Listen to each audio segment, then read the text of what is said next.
Hello everyone, welcome to bright IQ। तो आज हम लोग पढ़ने वाले हैं आरबीआई एनटीपीसी और ग्रुप डी के जीके जीएस के प्रीवियस ईयर के क्वेश्चन को, जो आपके 2025 के एग्जाम पॉइंट ऑफ व्यू से बहुत ही इंपॉर्टेंट है। ये जितने भी क्वेश्चन हैं, कुछ क्वेश्चन जो है वो आपके वेदों से कवर किए गए हैं, वहीं कुछ क्वेश्चन जो है वो आपके नदियों से, और वहीं कुछ क्वेश्चन आपके साइंस से जो है वो कवर अप किए गए हैं। सारा क्वेश्चन आपका एग्जाम पॉइंट ऑफ व्यू से बहुत ही इंपॉर्टेंट है और सारा आपका प्रीवियस ईयर का क्वेश्चन है। चलिए बिना लेट के हम लोग आते हैं फर्स्ट क्वेश्चन पे, जो है आपका कि which of the four Vedas contains a collection of magic spells and tantra mantra to wards off evil spirits and diseases. यानी चार वेदों में से किसमें बुरी आत्माओं और बीमारियों से बचने के लिए जादू मंत्र और तंत्र मंत्र का संग्रह जो है वो है। तो जी हाँ, ये आपका है अथर्ववेद में। याद रखिएगा, अथर्ववेद में जो है इसका संग्रह है। और इसका अथर्ववेद का निर्माण जो है ना, वो आपका ऋषि अथर्व और ऋषि अंग्रिस के द्वारा जो है वो कराया गया था। याद रखिएगा ना, किसके द्वारा? तो ऋषि अथर्व और ऋषि अंग्रिस के द्वारा ना।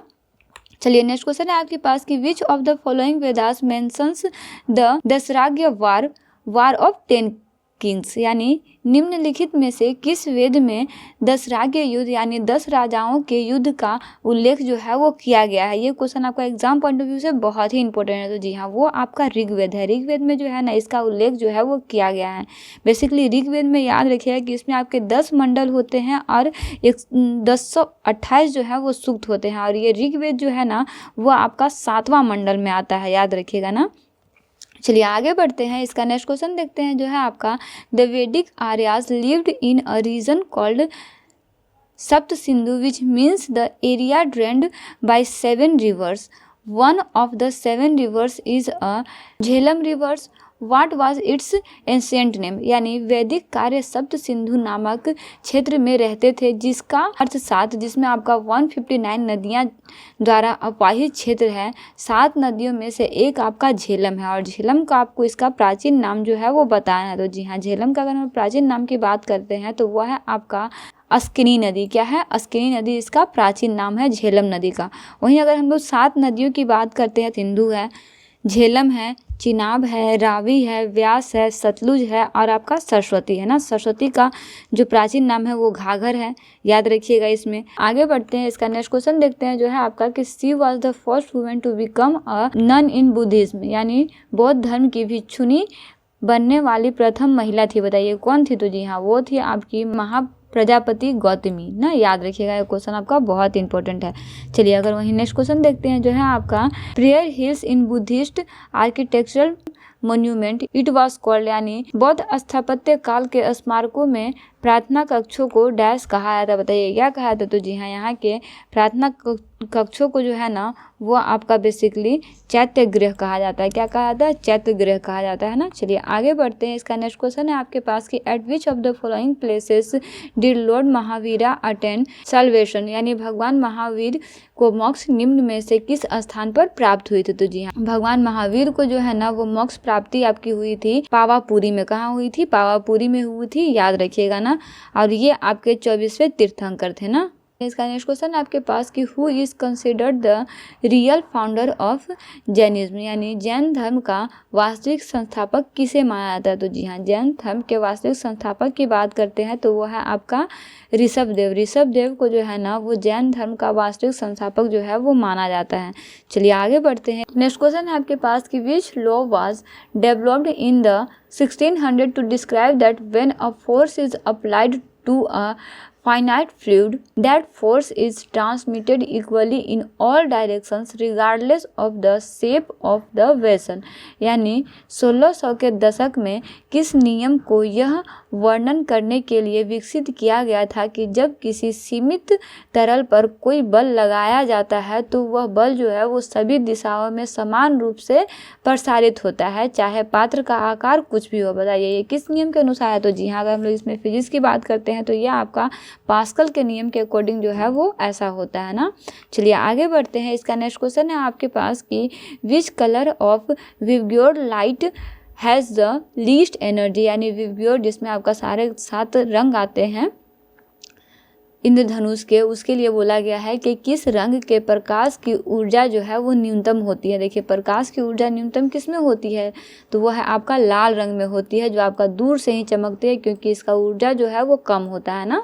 चलिए आगे बढ़ते हैं। इसका नेक्स्ट क्वेश्चन है आपके पास कि which mineral is high in milk, seafood, nuts and whole grains that aid in bone health and our bodies repair process. यानी दूध, समुद्री भोजन, मेवे और साबुत अनाज में कौन सा खनिज उच्च मात्रा में होता है जो हड्डियों के स्वास्थ्य और हमारे शरीर की मरम्मत प्रक्रिया में सहायता करता है। बताइए क्या होता है इसमें। तो जी हाँ, याद रखिए कि इन शरीर में जो है वो आपका फास्फोरस होता है, जो हमारे शरीर की हड्डियों को मजबूत करने में सहायता प्रदान करता है ना। चलिए आगे बढ़ते हैं। नेक्स्ट क्वेश्चन है आपके पास की, माफ़ कीजिएगा ये क्वेश्चन आपका रिपीट हो गया है ना।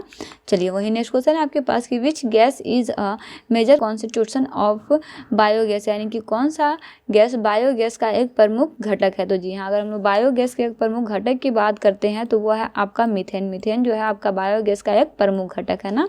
चलिए आगे बढ़ते हैं। इसका नेक्स्ट क्वेश्चन है आपके पास कि which of the following enzymes helps in breaking down fats. यानी निम्न में से कौन सा एंजाइम जो है वो वसा को तोड़ने में मदद करता है। तो देखिए वसा को तोड़ने में जो आपका एंजाइम मदद करता है वो है आपका लाइपेज। लाइपेज जो है वो वसा को तोड़ने में मदद करता है ना। चलिए नेक्स्ट क्वेश्चन है आपके पास कि what is the pH of human blood. यानी मानव रक्त का पीएच कितना होता है। तो जी हाँ, मानव रक्त का पीएच जो है वो आपका 7.4 होता है ना।